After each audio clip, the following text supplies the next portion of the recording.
स्थितः विबोधनार्थाय हरेर्हरिनेत्रकृतालयाम् विश्वेश्वरीं जगद्धात्रीं स्थितिसंहारकारिणीम् निद्रां भगवतीं विष्णोरतुलां तेजस प्रभुः ब्रह्मोवाच त्वं स्वाहा त्वं स्वधा त्वं हि वषट्कारस्वरात्मिका सुधा त्वमक्षरे नित्ये त्रिधा मात्रात्मिका स्थिता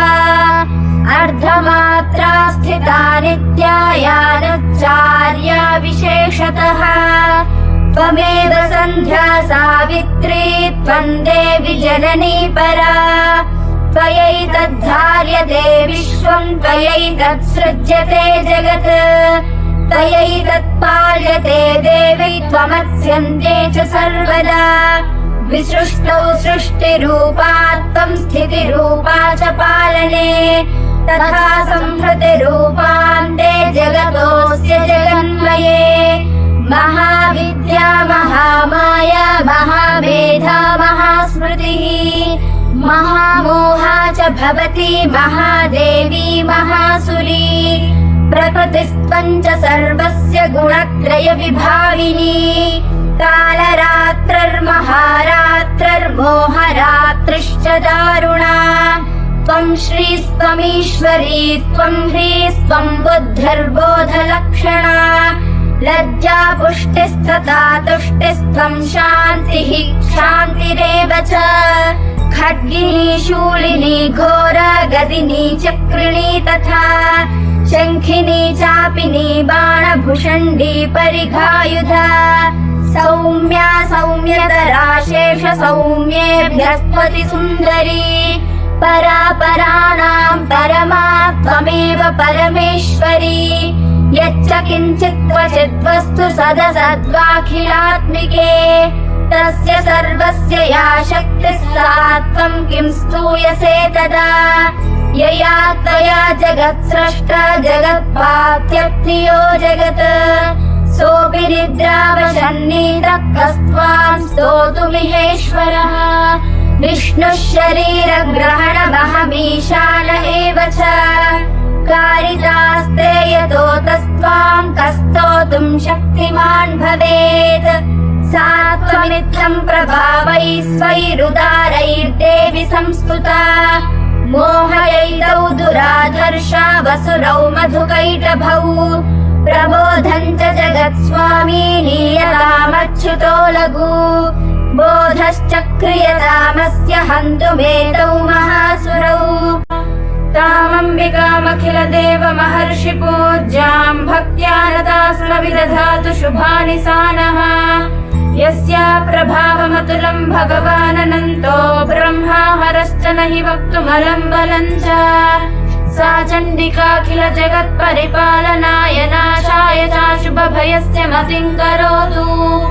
या श्री स्वयं सुकृतिनां भुवनेष्वलक्ष्मीः पापात्मनां कृतधियां हृदयेषु बुद्धिः श्रद्धा सतां कुलजनप्रभवस्य लज्जातां त्वां नता स्म परिपालय देवि विश्वम्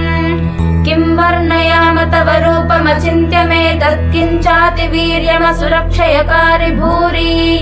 किञ्चाहवेषु चरितानि तवाद्भुतानि सर्वेषु देव्यसुरदेव गणाधिकेषु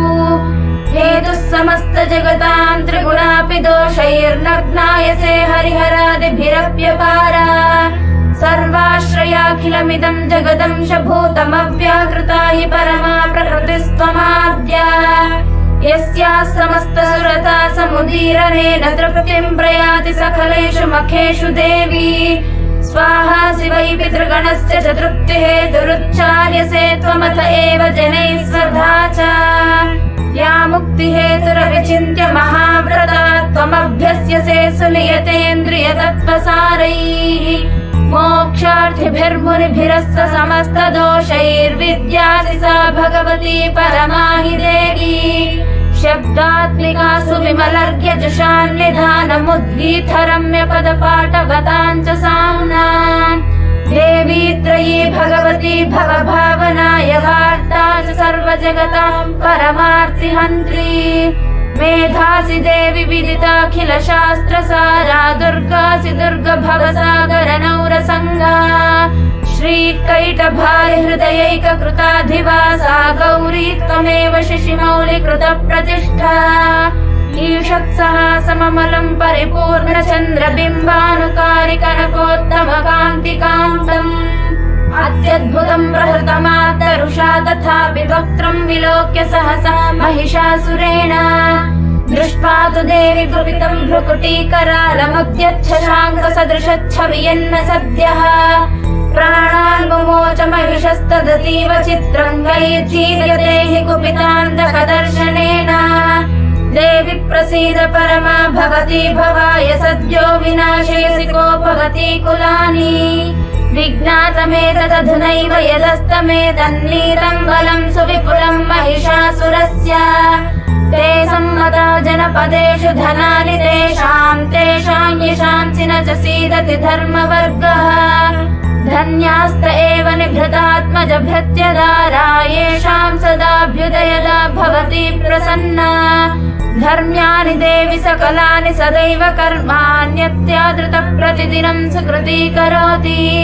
स्वर्गं प्रयाति च ततो भवति प्रसादाल्लोकत्रये विफलदा ननु देवि तेन दुर्गे स्मृता हरसि भीतिमशेषजन्तो स्वस्थैः स्मृतामतिमतीव शुभान् ददासि दारिद्र्य दुःख भयहारिणिका त्वदन्या सर्वोपकारकरणाय सदार्धचित्ता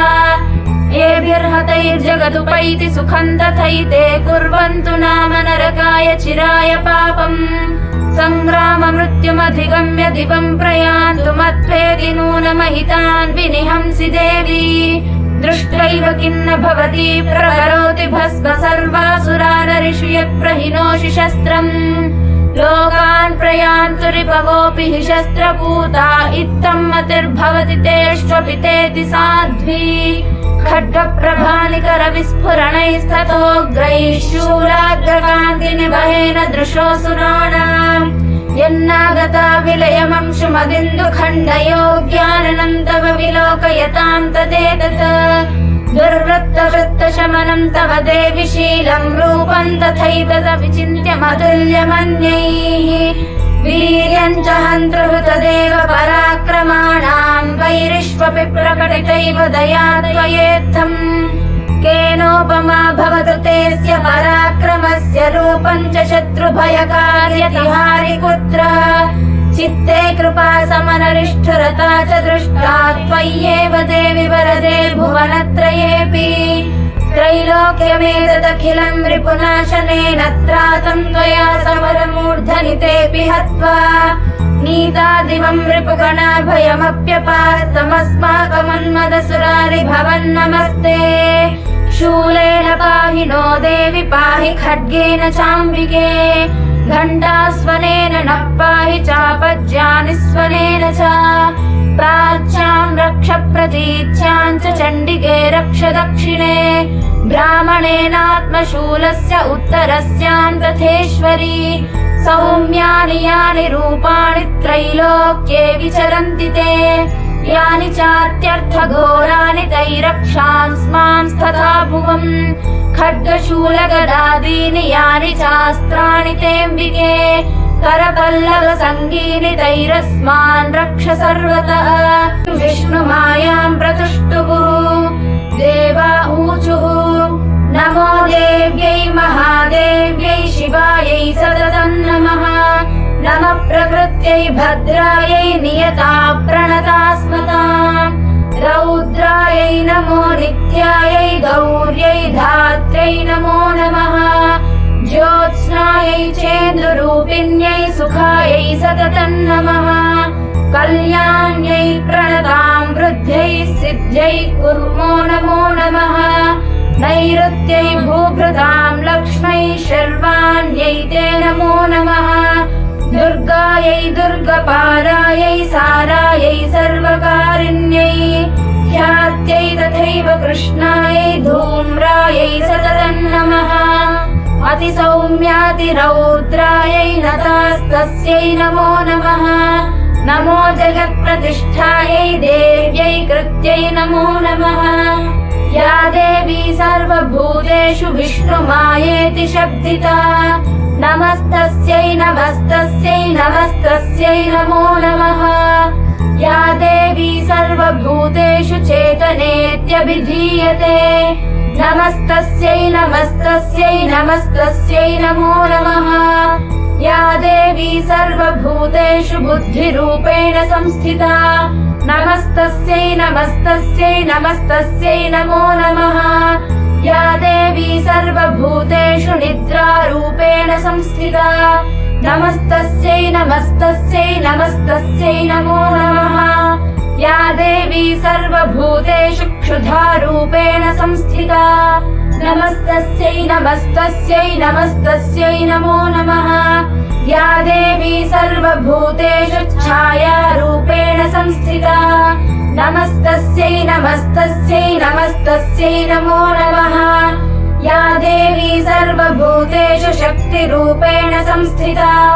नमस्तस्यै नमस्तस्यै नमस्तस्यै नमो नमः या देवी सर्वभूतेषु तृष्णारूपेण संस्थिता नमस्तस्यै नमस्तस्यै नमस्तस्यै नमो नमः या देवी सर्वभूतेषु क्षान्तिरूपेण संस्थिता नमस्तस्यै नमस्तस्यै नमस्तस्यै नमो नमः या देवी सर्वभूतेषु जातिरूपेण संस्थिता नमस्तस्यै नमस्तस्यै नमस्तस्यै नमो नमः या देवी सर्वभूतेषु लज्जारूपेण संस्थिता नमस्तस्यै नमस्तस्यै नमस्तस्यै नमो नमः या देवी सर्वभूतेषु शान्तिरूपेण संस्थिता नमस्तस्यै नमस्तस्यै नमस्तस्यै नमो नमः या देवी सर्वभूतेषु श्रद्धारूपेण संस्थिता नमस्तस्यै नमस्तस्यै नमस्तस्यै नमो नमः या देवी सर्वभूतेषु कान्तिरूपेण संस्थिता नमस्तस्यै नमस्तस्यै नमस्तस्यै नमो नमः या देवी सर्वभूतेषु लक्ष्मीरूपेण संस्थिता नमस्तस्यै नमस्तस्यै नमस्तस्यै नमो नमः या देवी सर्वभूतेषु वृत्तिरूपेण संस्थिता नमस्तस्यै नमस्तस्यै नमस्तस्यै नमो नमः या देवी सर्वभूतेषु स्मृतिरूपेण संस्थिता नमस्तस्यै नमस्तस्यै नमस्तस्यै नमो नमः या देवी सर्वभूतेषु दयारूपेण संस्थिता नमस्तस्यै नमस्तस्यै नमस्तस्यै नमो नमः या देवी सर्वभूतेषु तुष्टिरूपेण संस्थिता नमस्तस्यै नमस्तस्यै नमस्तस्यै नमो नमः या देवी सर्वभूतेषु मातृरूपेण संस्थिता नमस्तस्यै नमस्तस्यै नमस्तस्यै नमो नमः या देवी सर्वभूतेषु भ्रान्तिरूपेण संस्थिता नमस्तस्यै नमस्तस्यै नमस्तस्यै नमो नमः इन्द्रियाणामधिष्ठात्री भूतानां चाखिलेषु या भूतेषु सततं तस्यै व्याप्तिदेव्यै नमो नमः चितिरूपेण या कृत्स्नमेतद्व्याप्य स्थिता जगत् नमस्तस्यै नमस्तस्यै नमस्तस्यै नमो नमः स्तुतासुरैः पूर्वमभीष्टसंशयास्तथा सुरेन्द्रेण दिनेषु सेविता करोतु सा नः शुभहेतुरीश्वरी शुभानि भद्राण्यभिहन्तु चापदः या साम्प्रतं चोद्धतदैत्यतापितैरस्माभिरीशा च सुरैर्नमस्यते या च स्मृता तत्क्षणमेव हन्ति नः सर्वापदो भक्तिविनम्रमूर्तिभिः देवि प्रपन्नार्तिहरे प्रसीद प्रसीद मातर्जगतोऽखिलस्य प्रसीद विश्वेश्वरि पाहि विश्वं त्वमीश्वरी देवि चराचरस्य आधारभूता जगतस्त्वमेका महीस्वरूपेण यतस्थितासि अपां स्वरूपस्थितया त्वयैतदाप्यायते कृत्स्नमलङ्घ्य वीर्ये त्वं वैष्णवी शक्तिरनन्तवीर्या विश्वस्य बीजं परमासि माया सम्मोहितं देवि समस्तमेतत्त्वं वै प्रसन्ना भुवि मुक्तिहेतुः विद्या समस्तास्तव देवि भेदाः श्रियः समस्ताः सकला जगत्सु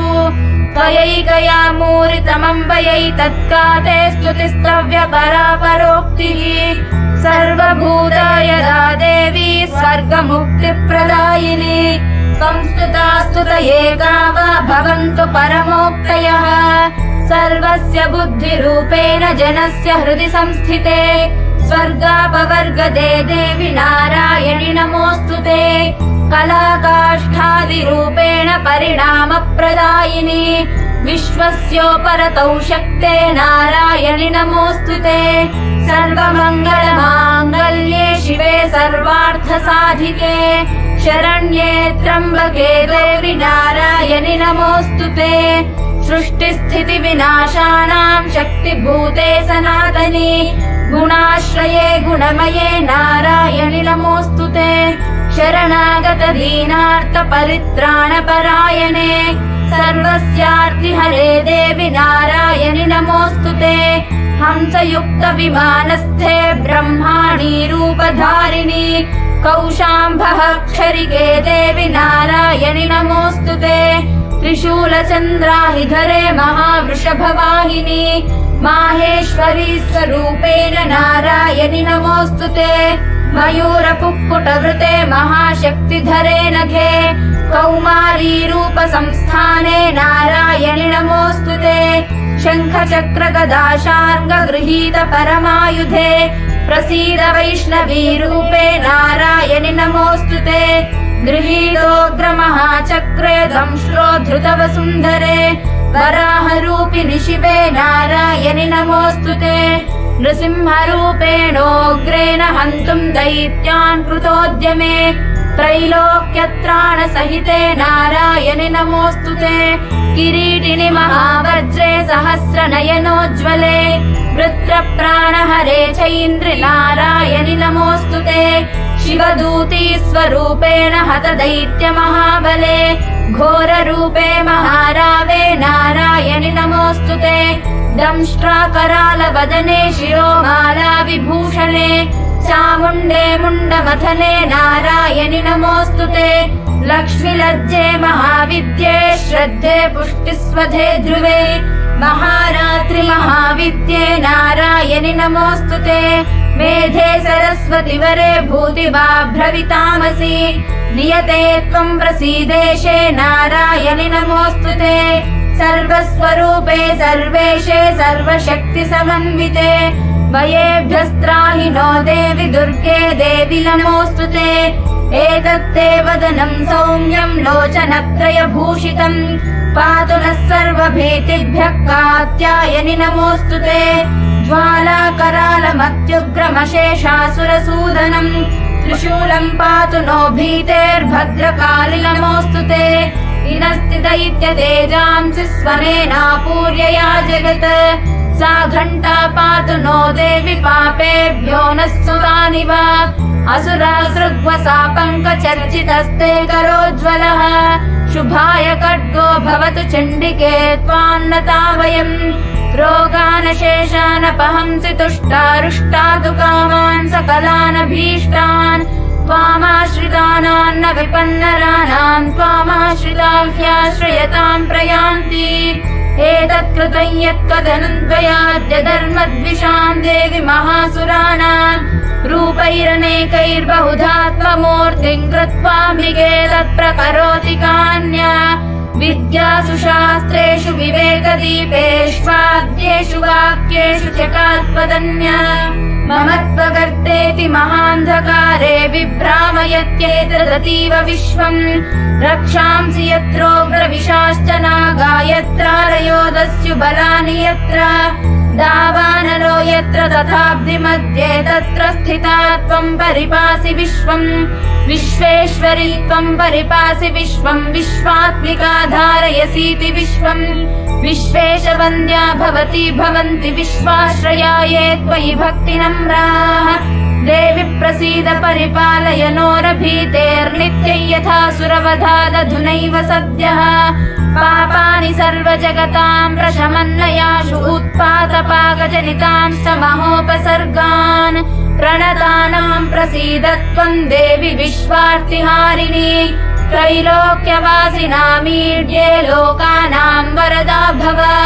देव्युवाच